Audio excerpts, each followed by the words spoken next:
বৈষম্য বিরোধী ছাত্র আন্দোলনের লালমনিরহাট জেলা শাখার সমন্বয়ক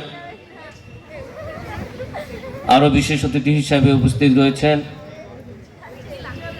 এই ওয়ার্ডেরই বিএনপির সম্মানিত সভাপতি সেনাসপদ ছোট ভাই মতিউল ইসলাম লিটন, উপস্থিত শিক্ষক মণ্ডলী, অভিভাবক মণ্ডলী, আমার সামনে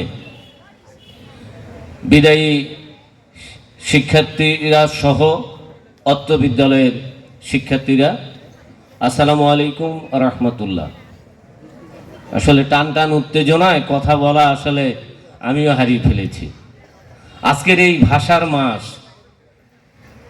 যে মাসে এই ফেব্রুয়ারি মাসেই 1952 সালে ভাষার জন্য আন্দোলন করতে গিয়ে সালাম, রফিক, জব্বার, বরকত সহ অগণিত ভাইয়েরা আমাদের মাঝ থেকে হারিয়ে গেছে। আমি তাদের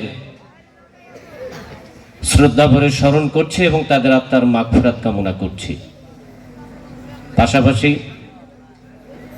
বিগত জুলাই আগস্টের ছাত্র জনতার বিপ্লবের মধ্য দিয়ে আমরা যে দ্বিতীয়বারের মতো স্বাধীনতা অর্জন করেছি, এই স্বাধীনতা দিতে গিয়ে যারা আত্মাহুতি দিয়েছে, নিজেদের জীবনকে বিলিয়ে দিয়েছে, আমি সেই ছাত্র জনতার বিদেহী আত্মার মাগফিরাত কামনা করি এবং আমাদের 1971 সালে যারা নিজেদের আত্মাহুতি দিয়ে, সম্ভ্রম দিয়ে আমাদেরকে একটি স্বাধীন ভূখণ্ড দিয়েছিল, আমি তাদের আত্মার মাগফিরাত কামনা করে আমি অল্প সময়ের মধ্যেই শেষ করব।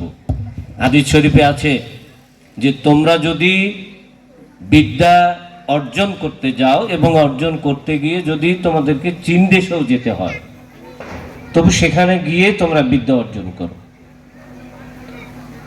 তো আজকে যারা বিদায়ী, তারা হয়তো আজকে এই উচ্চ বিদ্যালয়ের পাঠ শেষ করে আরো উচ্চতর বিদ্যালয়ে, বিশ্ববিদ্যালয়ে যাবে।